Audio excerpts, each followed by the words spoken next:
My grandpa is 81 years old, but don't let the cane fool you. He's tougher than most men half his age. He fought in Korea, worked construction for 40 years, and still mows his own lawn because, as he says, I don't pay HOA fees just to get lectured about my grass. The HOA has always hated him. They call him non-compliant because he flies the flag on a 20-foot pole instead of their approved 10-footers, and because he parks his old Ford truck across the sidewalk sometimes.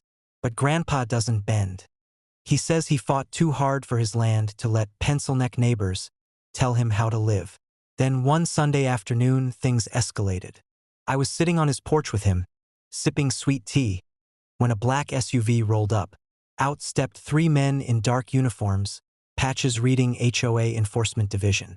They had batons, pepper spray, and the swagger of wannabe cops. The leader barked, "Mr. Henderson, you are in violation of multiple HOA codes. We're here to issue immediate compliance orders." Grandpa leaned back in his rocking chair. "Last I checked, you're not real police. You don't get to step foot on my property." One of them smirked. "Sir, if you don't comply, we'll have to use force." I stood up. "You can't threaten him. Get off his lawn." The leader stepped closer, baton tapping against his leg. "This isn't your concern, kid." Grandpa sighed, set his tea down, and slowly stood. He walked inside without a word. I thought maybe he'd given in. Then he came back out, holding a walnut box. He opened it on the porch railing, and there it was, his old Colt model 1911 from 1948. A piece of history handed down through his service days. "Gentlemen," he said, voice steady as stone, "this sidearm's older than you and still works just fine. Loaded, too." The men froze. "Grandpa," I whispered. "Maybe." He cut me off. "I told you to get off my property. You didn't listen. Now, I'll say it once more. Leave, or the next sound you hear will be the hammer pulling back." He thumbed the hammer with a sharp click.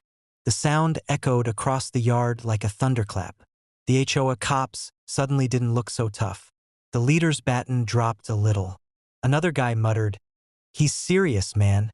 Grandpa didn't flinch. His eyes were steel. "Fine," the leader snapped, backing away. "But this isn't over." They scrambled back into their SUV, peeling out so fast they left rubber on the street. Grandpa holstered the Colt, sat back in his rocking chair, and picked up his tea like nothing happened. "Some people," he muttered, "don't understand plain English until you speak Colt." Later that evening, a real sheriff's deputy came by, probably called by the HOA thugs. He knew Grandpa, though, shook his hand, had a glass of tea with us, and said, "Mr. Henderson, you're within your rights.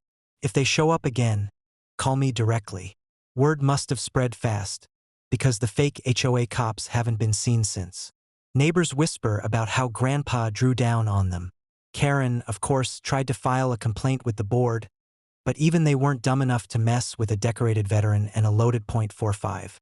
Now, every time I visit, I see that Colt sitting in its walnut box on the mantel. Grandpa grins and says, "Still works, still loaded, just in case they forget their manners." And I believe him.